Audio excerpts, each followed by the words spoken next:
Israeli commander claims that U.S. secretly evacuated ISIS leaders to safety. Evacuated ISIS leaders to safety. Now, what they use is merc groups, sheep-dipped SEALs, Green Berets, others in the State Department to carry this out. This is a long-standing operation. And the reason we know about it is because people like Anthony Schaefer back in 2002 went public to the San Francisco Chronicle, as well as another Special Forces full colonel, he was a lieutenant colonel at the time, pointing out that thousands of al-Qaeda and Taliban leaders were flown out to safety. In November of 2001, Taliban and al-Qaeda forces had been trapped in a pocket in northern Afghanistan in the city of Kunduz. And they were ringed in by Northern Alliance fighters who were operating together with U.S. Special Operations Forces. But they had been encircled. A deal was struck that would allow elements of the Pakistani Air Force to fly aircraft into an airfield in Kunduz to extract a number of personnel on the ground in Kunduz. Before the invasions even really began, and they only bombed conscripts in the front lines, it was a totally staged war. NBC News, see that? We'll actually pull it up online, because again, the printer put a box over it. Airlift of Evil. NBC News, there it is. The United States took the unprecedented step this week of demanding that foreign airlines provide information on passenger boarding planes to America. Yet in the past week, a half dozen or more Pakistani Air Force cargo planes landed in the Taliban-held city of Kunduz and evacuated to Pakistan hundreds, it turned out it was thousands, of non-Afghan soldiers who fought alongside the Taliban and even al-Qaeda against the United States. What's wrong with this picture? See no evil, in denial. That's all the spin. It came out later, it was thousands. And they basically evacuated the Akani network out of the country. Here's another one. Do you realize the U.S. funded and trained ISIS? There's another report. U.S. airdrops weapons to ISIS as Iraq army makes gains. Confirmed Benghazi was cover-up for arms transfer to al-Qaeda.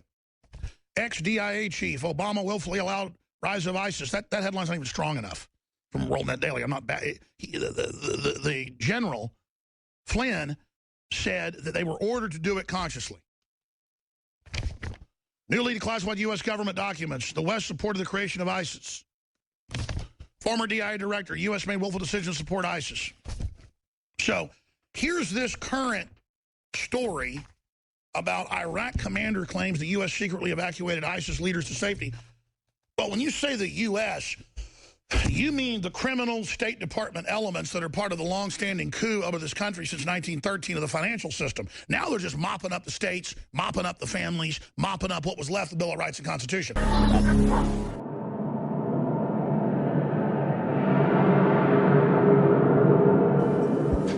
America's apparently clear military victory in Afghanistan was not so clear-cut to Paul Thompson. The war ended very quickly, but in the end, the U.S. was only able to capture or kill one major al-Qaeda figure and no Taliban figures. You know, the fact is right now today, we don't have any high-ranking Taliban or al-Qaeda. We haven't really captured anybody, one or two on the fringe. His understanding of the government's actions before 9/11 now fundamentally changed. Thompson decided to take a similar look into what happened in Afghanistan. The press never looked very closely at how so many of these leaders were able to escape. However, if you piece together a number of different news accounts, you can begin to understand the story.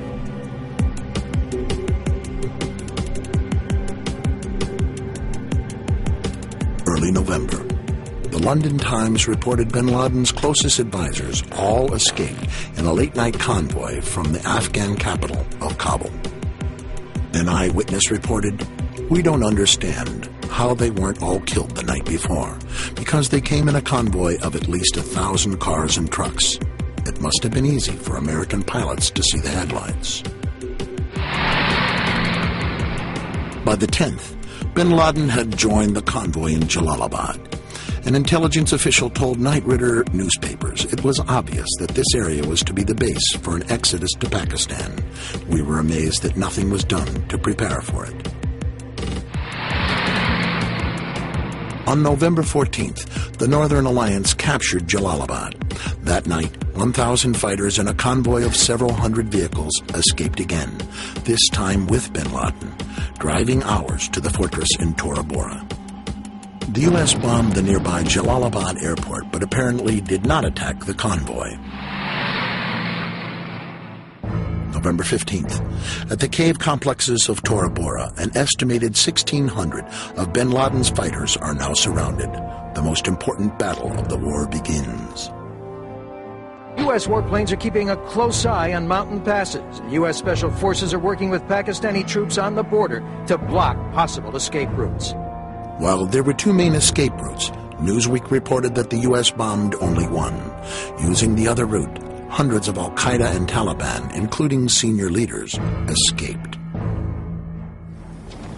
In the wake of the attacks, eyewitnesses told Britain's The Daily Telegraph that they were shocked that the U.S. had surrounded Tora Bora only on 3 sides. Bin Laden walked out of the Tora Bora cave complex and into Pakistan with a number of loyal followers. Of course we're after Saddam Hussein, bin Laden. He's isolated. In August 2005, a story broke that gave Paul Thompson a missing piece of the puzzle. In an exclusive interview with Newsweek, the CIA field commander in Tora Bora during the invasion, Gary Burnson, broke his silence. He explained that his intelligence operatives had tracked bin Laden to Tora Bora. Mr. Bernstein feels so strongly about getting this story out and getting his book published that he actually resigned 2 years short of retirement from the CIA in order to publish his book. At the time of this interview, he was required to speak through his attorney until the CIA cleared his book for publication. At various points in time, they did have, to my understanding, definitive intelligence as to his general location within Tora Bora. I can't go into detail as to the actual sources of the intelligence and the collection methods because those remain classified.